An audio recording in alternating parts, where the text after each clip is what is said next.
What is up, my fellow comic book fans and casual experts?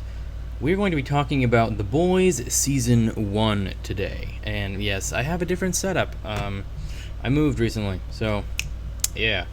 Anyway, spoilers coming for the comics, the show, whatever. It's all stuff you can Google, but a spoiler is a spoiler. So if you don't want anything spoiled, even if you've watched Season 1 and don't know anything about the comics, I'm going to be talking about some things from the comics as well, so you've been warned. I kind of just want to talk about how it compares to the comics a little bit. So I haven't read a whole lot of the comics, but I've looked stuff up, I know some stuff, and they definitely deviate from the comics a decent amount. So I guess we're going to compare that from what I know from reading it and from what I know from doing my own research. So, first of all, Huey himself. So, if you haven't read the comics, they actually base Huey, the character, his appearance, the artist did, off of Simon Pegg, which is funny because Simon Pegg plays Huey's dad in the show. But, excuse me, so, yeah, Huey is supposed, and he was really small, like a really short guy in the comics, looking kind of like Simon Pegg's size. And that's kind of why in the comics, Butcher calls him Wee Huey a lot, and even in the show, Frenchie calls Huey, Petite Huey and stuff. I think that was like a callback to Huey being small in the comics. But that's the first difference. Secondly, Butcher is more of a bruiser in the comics. He's more of a big, huge dude, which Carl Urban's not small in any way, and he definitely captures the essence of Butcher's character, but Butcher was like a huge hulking dude, like almost as big as Mother's Milk in the comics from what I remember. So they definitely changed that a little bit, but that's a small thing. They changed a lot of like how things started. So in the first few issues, Huey, that's another thing about Huey. He was actually Scottish, I believe, in the comics, like Simon Pegg. So he and Robin were, together, and then A-Train doesn't actually run through Robin. He chucks a supervillain into Robin, which splatters her. So that's a little change, too. And then Butcher finds Huey in, near Glasgow and recruits him there. And when he recruits Mother's Milk, it's different, too. He does that right away. He basically recruits Frenchie and Mother's Milk right away, and the female. So in the comics, the female was already a part of the original Boys back in the day with Mallory and everything. Yes, this video was filmed all in one day. My shirt's the same color. And the lighting is definitely the same. Anyway, so we were talking about the female, how different she is from the comics. So obviously in the show, Huey and Mother's Milk and Frenchie find her in the basement of some Chinese restaurant, I think, or is it a Japanese restaurant, when they go looking for some Compound V that A-Train brought to that restaurant. So, yeah, in the show, basically, they discover the female during the course of the show, whereas in the comics, the female was a part of the original team with, when Butcher and everybody worked directly with Mallory with the CIA.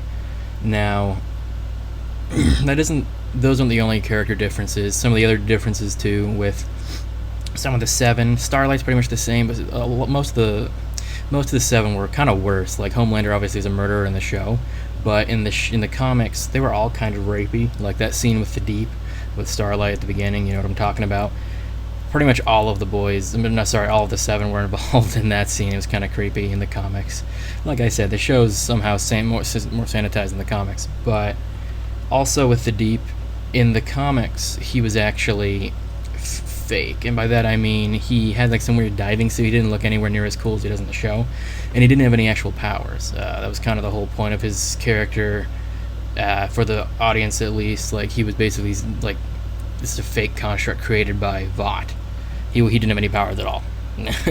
So there are just some character differences like that. There is a difference with Black Noir too, but I'll get to that later. But like in the show, all the supes do get their powers from Compound V, but it's a little different in the comics. They kind of have different variations of Compound V, stuff like that. And interestingly enough, sorry, I had a little bit of a workout earlier. I'm a little bit oily. But anyway, in the comics, the boys themselves actually used Compound V. So I think we're going to switch over to the story now. The story differences. So in the comics, Compound V was still a thing, but there were different variations of it. Some were more watered down and modified, and the boys themselves actually used a like refined version of Compound V. In the comics, Compound V was made by Nazi scientists back during World War II, and the boys themselves injected themselves with Compound V so they could actually fight Supes and survive. And one of the first things Butcher did when he recruited Huey was injected him with a version of Compound V that gave him permanent strength and durability and all that stuff, so much to Huey's chagrin. So this is an interesting plot point that's different from the show, at least so far. Maybe in season 2 they'll actually start taking Compound V themselves to be able to battle the Supes, but we'll see. Also in the comics, they didn't go right after the Seven. Like they didn't go right after Translucent, like in the show. They went after the Teenage Kicks, which were very deviant to say the least, and they basically blackmailed them as like their first major outing together. So that was definitely different from the comic, or from the show. Also, another major plot point they changed with the show is the stuff with Butcher's wife. So this is major spoilers from the comics, yada yada, the show, all that. So in the show, Butcher's wife Becca is, raped by Homelander, and supposedly she dies in childbirth, which is very similar to the comic version. But then it turns out that she may not have been raped by Homelander, but they definitely had a kid together, and it seems like Vought tucked her away somewhere so that Butcher and Homelander, nobody else could find her, or the kid. However, in the comics, it was a lot more messed up. So basically, everything happened the same to begin with. Homelander did actually rape Becca, but she actually did die in childbirth. But what happened was, like that doctor said in the show, the baby did burst its way out of Becca and did actually kill her. But then Butcher had to kill the baby himself because the baby's laser eyes were going around. It was the baby itself was kind of a murderous rampage, and Butcher had to stomp the crap out of it. So, like I said, the show's a little bit more sanitized.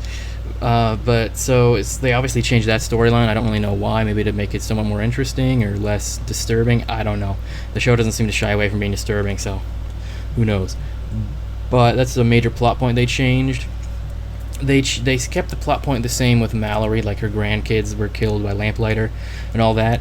However, they did swap genders with that, and I'll get to that. I'll get to the gender swapping in a bit. But yeah, so to finish off the plot points, at least so far that we've seen, there's been a lot of issues of the boys, so I'm just going to tackle the first several.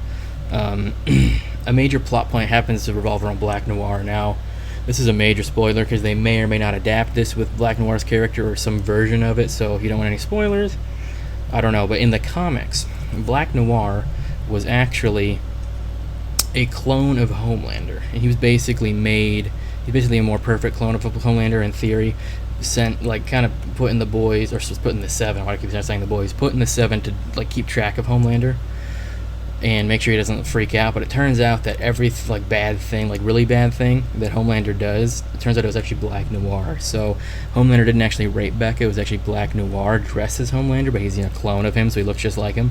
There are a few other things he did that Homelander had no memory of, and it turns out it was Black Noir. So in the very end, well, not the very end, but kind of the climax of one of the main story arcs, Black Noir ends up killing Homelander. And Butcher's there himself, and he ends up confronting his wife's actual rapist and kind of murderer indirectly in Black Noir, and he actually kills Black Noir by somehow his skull gets cracked open and Butcher just pulls that part of his brain or something. It's brutal. But yeah, that's basically that storyline. I doubt they're going to do exactly that, because it seems like they're really putting a lot of energy into making Homelander a really important character, but who knows? They haven't had Black Noir even speak at all on the show, so I feel like maybe they aren't sure what they're going to do with his character. I think it'd be cool if they did something along those lines, make him a clone, not necessarily the exact same story, but maybe somehow make Black Noir kind of like the anti-Homelander if Homelander ever goes rogue, So yeah, those are the major story points that they changed or kept the same. Now as for gender swapping, Stillwell, who is Elizabeth Shue's character. She was actually a he in the comics, and obviously they changed that and changed quite a bit with her character because she has a weird mother-lover relationship with Homelander. It's a little weird, but anyway, she's a little dead now, so it doesn't really matter too much. But another person they changed is Mallory. Mallory was actually a man in the comics, and they made Mallory a woman, which is kind of funny because Mallory is a girl's name, but that's her last name, so whatever. But yeah, they changed that. Who else? Oh, well, in Season 2, I guess we're kind of moving into Season 2 now, a little bit of that. So, Stormfront, she's going to be the new addition to the Seven in Season 2, and she's supposed to be very charismatic, like, public relations, social media savvy character who kind of gives Homelander a run for his money as kind of the leader of the Seven. And yeah, in the comic, Stormfront was a thing, was a character, but again, it was a man, and he was, I don't remember if he was part of the Seven or not, I don't think so, but he was a major enemy for the boys. But he was basically a Nazi, so he was actually one of the first, like, soup experiments, I believe, because he was actually created in Nazi-era Germany. So yeah, fun stuff. So it does seem like, though, that the show is, spoilers, the show is going to adapt that aspect of her and make her, you know, neo-Nazi, basically, white supremacist. So who knows if they're actually going to go back to her roots and say she was made in Nazi-era Germany by the Nazis. Who knows, but that'd be cool if they did. But yeah, so that's pretty much all the differences that I could, you know, pull off the top of my head. And, well, not off the top of my head, but, you know, all the main differences so far that we've seen. I think we don't really know anything else about Season 2 with the storyline so far, pretty much, besides the boys are fugitives.